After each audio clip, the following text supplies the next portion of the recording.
Matrices. Matrices. Arrangement of number in horizontal line and vertical line. अब हम ये horizontal line and vertical line समझेंगे. कोई भी नंबर है 1 2 3 4 5 6, ये एक नंबर है, एक नंबर की सीरीज है, पर हम इसे मैट्रिसेस में करते हैं तो क्या करते हैं, ब्रैकेट लेते हैं 1 2 3 4 5 6 7 8. ये वाली क्या है, ये है हॉरिजेंटल लाइंस 1 2 3 4, और ये क्या है, यहाँ से लेते हुए यहाँ तक वर्टिकल लाइंस. यहाँ पे हमारी दो वर्टिकल लाइंस दिखा रहा है 1 और 2, और यहाँ पे 4 हॉरिजेंटल लाइन दिखा रहा है 1 2 3 4. अब क्या जो हॉरिजेंटल लाइंस है उन्हें हम क्या कहते हैं, column. C1 C2 C3 and C4. और जो हमारी वर्टिकल लाइंस है हम उसे क्या कहते हैं, रो. इसको किससे शो करते हैं, R1 R2 से. मीन नंबर को जब हम horizontal lines and vertical lines में अरेंजमेंट कर देते हैं उसको क्या कहते हैं, मैट्रिसेस. अब हमें मैट्रिसेस का ऑर्डर देखना है. ऑर्डर को कैसे करते हैं, ऑर्डर ऑफ मैट्रिसेस R और C से. यहाँ पे ऑर्डर देखेंगे मैट्रिसेस का क्या है, R1 R2, तो पहले क्या आएगा R, फिर क्या आएगा C. हमारा R क्या है, 2 है, 1 और 2 रो, 2 इंटू 4. इस मैट्रिसेस का ऑर्डर क्या हो गया, 2 4. ऑर्डर ऑफ मैट्रिसेस इसे हम एग्जाम्पल से समझेंगे. एग्जाम्पल, सपोज करिए क्लास में 3 स्टूडेंट है. एक का नाम है राम, एक का नाम है रहीम और एक का नाम है सीता. इनके पास बुक्स हैं. बुक्स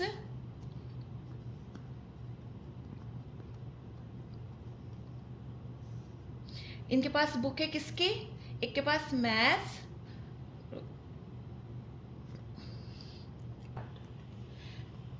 यहाँ पे बुक है मैथ की और यहाँ पे है हिंदी की बुक. रहीम के पास मैथ की कितनी बुक है, 2. रहीम के पास है 1 और सीता के पास है 3. और हिंदी की बुक है राम के पास 1, इसके पास 2, इसके पास 4, सीता के पास. अब यहाँ पे आप देखिए कितनी रो है, रो 1 रो 2. यहाँ पे कितने कॉलम है, C1 C2 C3. तो इसका क्या हो गया ऑर्डर, 2 इंटू 3. अब हम इस मैट्रिक्स का इस चीज को कैसे लिख सकते हैं, राम रहीम और सीता. यहाँ पे कौन सी बुक थी आपकी, मैथ्स बुक. यहाँ पे थी हिंदी बुक. राम के पास मैथ्स की बुक कितनी थी, 2. रहीम के पास 1, सीता के पास 3. और हिंदी की बुक राम के पास कितनी थी, 1. रहीम के पास 2 और सीता के पास 4.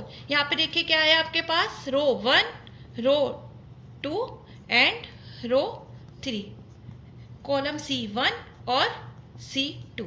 इसका ऑर्डर क्या हो गया, 3 इंटू 2. इसका ऑर्डर तो चेंज हुआ पर जो हमें इंफॉर्मेशन मिल रही है सेम मिल रही है. राम के पास मैथ्स की बुक कितनी है, 2.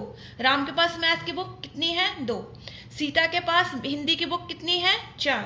सीता के पास हिंदी की बुक कितनी है, 4. आपका पेज नंबर 38 पे एग्जाम्पल दिया है, उसमें मैन वर्कर्स और वीमेन वर्कर्स को हमें मैट्रिक्स में रिप्रेजेंट करना है. उसके लिए क्या करेंगे, हमें पता है कि मैट्रिक्स को किसी भी बड़े अल्फ़ाबेट से शो करते हैं, A B C या कोई भी अल्फ़ाबेट.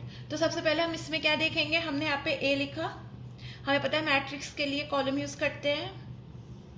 अब यहाँ पे क्या है जो आपका दिया है उसे लिखिए, 30 25 27 25 31 और 26. यहाँ पर क्या है, रो 1 रो 2 रो 3 C1 C2. रिप्रेजेंट किस में करना था, 3 इंटू 2 में, तो 3 इंटू 2.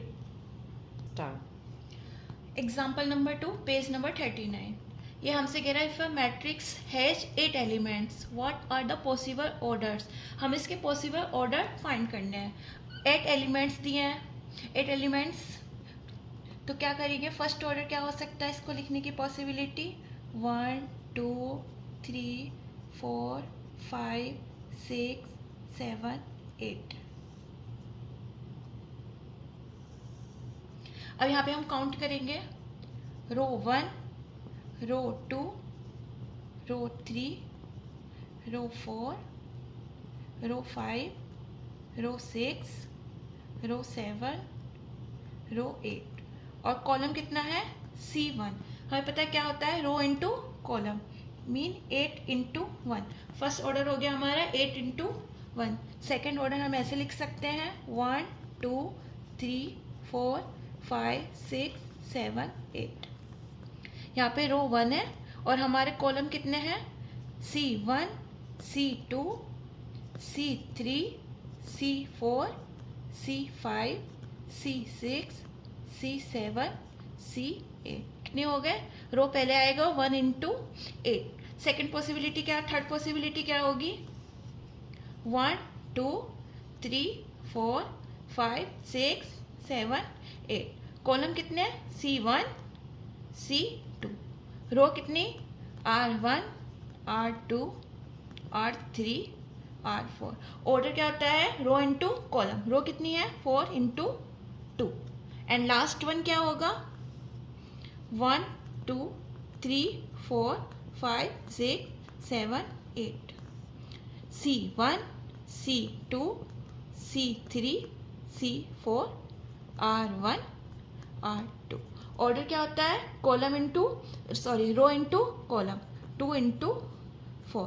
कितनी पॉसिबिलिटी हो गई हमारी, ऑर्डर कितने हो गए हमारे, फर्स्ट हो गया 8 इंटू 1, सेकेंड हो गया 1 इंटू 8, थर्ड हो गया 4 into 2 and last one 2 into 4।